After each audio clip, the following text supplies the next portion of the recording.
Bonjour, je suis heureux que tu prennes ce temps avec moi pour t'arrêter sur la parole de Dieu, ici autour de l'évangile du jour avec l'Angélus.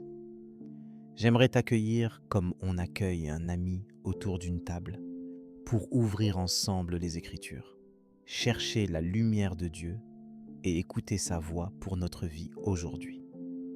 Nous allons aborder une question qui habite l'humanité depuis toujours.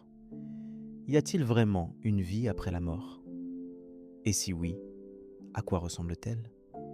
Peut-on espérer autre chose que ce monde, avec ses limites, ses peines et ses séparations ?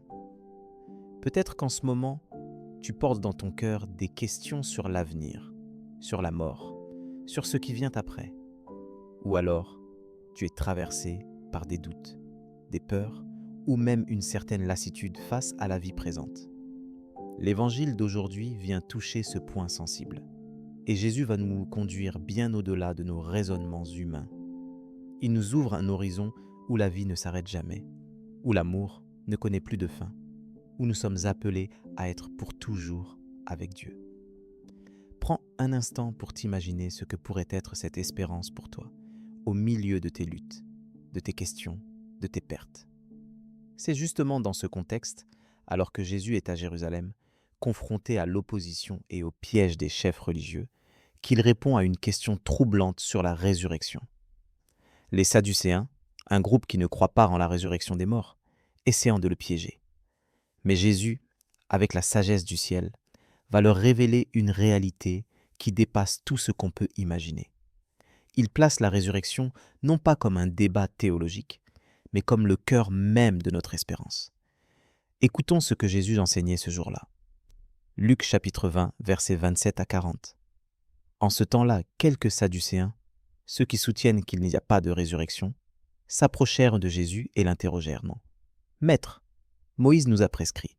Si un homme a un frère qui meurt en laissant une épouse mais pas d'enfant, il doit épouser la veuve pour susciter une descendance à son frère. Or, il y avait 7 frères. Le premier se maria et mourut sans enfant. De même, le deuxième, puis le troisième épousèrent la veuve, et ainsi tous les 7, ils moururent sans laisser d'enfants. Finalement, la femme mourut aussi. Eh bien, à la résurrection, cette femme-là, duquel d'entre eux sera-t-elle l'épouse, puisque les 7 l'ont eue pour épouse ?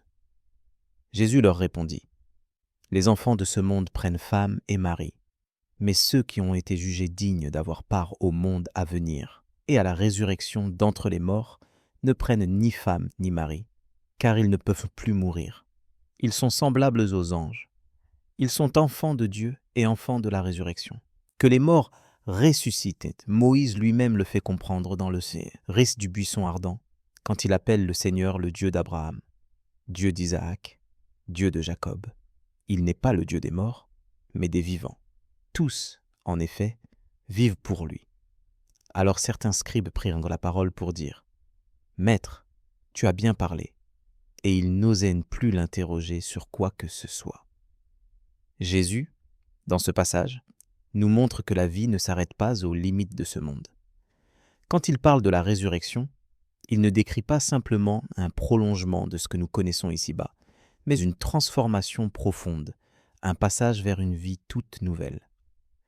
Les enfants de la résurrection ne sont plus soumis à la mort, ils sont vivants pour Dieu, comme Abraham, Isaac et Jacob, dont Dieu se déclare le Dieu vivant.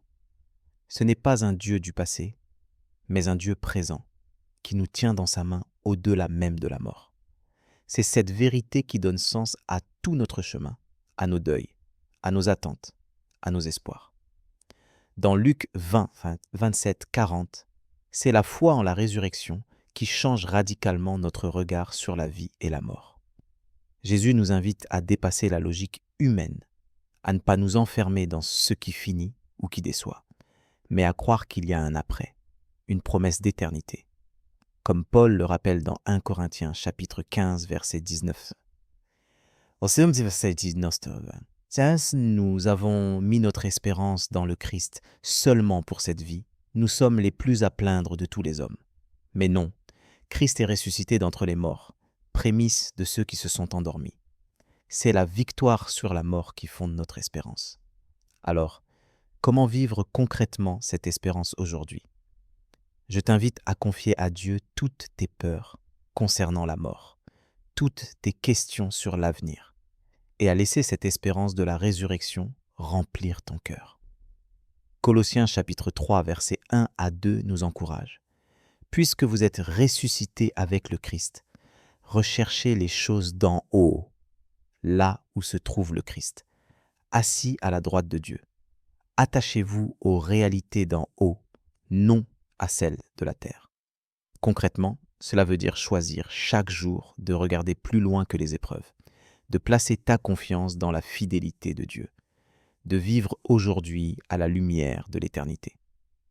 Tu pourrais, par exemple, prendre un moment chaque matin pour remettre entre les mains de Dieu ce qui te fait peur, ce qui t'attriste, et demander à Jésus de t'enseigner à vivre déjà comme un enfant de la résurrection. Prie pour que cette certitude habite tes pensées, transforme tes choix et colore ton quotidien d'espérance. Tu peux t'appuyer sur Philippiens chapitre 3 verset 20. Quant à nous, notre citoyenneté elle est dans les cieux, d'où nous attendons comme Sauveur le Seigneur Jésus-Christ. Garde en toi cette espérance vivante, même quand la vie ici-bas te semble lourde ou incertaine. Je te propose maintenant de t'unir à moi dans la prière, pour demander à Dieu de graver dans nos cœurs cette espérance de la résurrection, et de nous aider à la vivre chaque jour. Père, nous venons devant toi avec nos questions, nos doutes et nos craintes face à la mort et à l'avenir. Merci, parce que tu es le Dieu des vivants, celui qui tient la vie de chacun entre tes mains. Nous te confions tout ce qui en nous s'inquiète ou se décourage, tout ce qui a du mal à croire en la résurrection, tout ce qui nous fait peur face à la finitude de ce monde. Merci Jésus, parce que tu as ouvert le chemin d'une vie nouvelle, qui commence ici et se prolonge dans l'éternité. Merci parce que tu es ressuscité et que tu nous promets, à nous aussi, la résurrection et la vie auprès de toi. Apprends-nous à regarder au-delà des apparences, à ne pas nous laisser enfermer par les limites de ce monde, mais à vivre chaque jour à la lumière de ton amour éternel. Nous te demandons de renouveler en nous cette espérance, spécialement quand les épreuves ou les pertes viennent assombrir notre route. Donne-nous de croire que rien n'est perdu pour toi, que même la mort ne peut nous séparer de ton amour, que ta promesse de vie nous relève, nous fortifie et nous donne la paix. Aide-nous à déposer entre tes mains toutes nos inquiétudes concernant l'avenir, à nous appuyer sur ta fidélité et à faire grandir en nous la confiance. Que la certitude de la résurrection transforme notre manière de vivre, d'aimer et d'espérer. Apprends-nous à marcher aujourd'hui comme des enfants de la résurrection, pleins de joie et de reconnaissance. Seigneur, donne-nous de consoler ceux qui pleurent, de soutenir ceux qui doutent, de partager cette espérance qui ne déçoit pas. Mets sur notre route des personnes avec qui nous pourrons témoigner de ta vie, de ta victoire et de ta paix. Fais de nous des porteurs d'espérance, là où tout semble s'éteindre.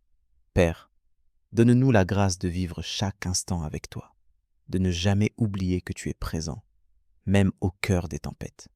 Mets ta lumière là où tout paraît sombre. Rends nos cœurs disponibles à ta paix et à ta joie. Que ta parole soit notre appui, notre force et notre consolation. Nous remettons entre tes mains nos vies, nos craintes et toute notre espérance. Merci parce que tu es fidèle, parce que tu nous conduis vers la vie véritable.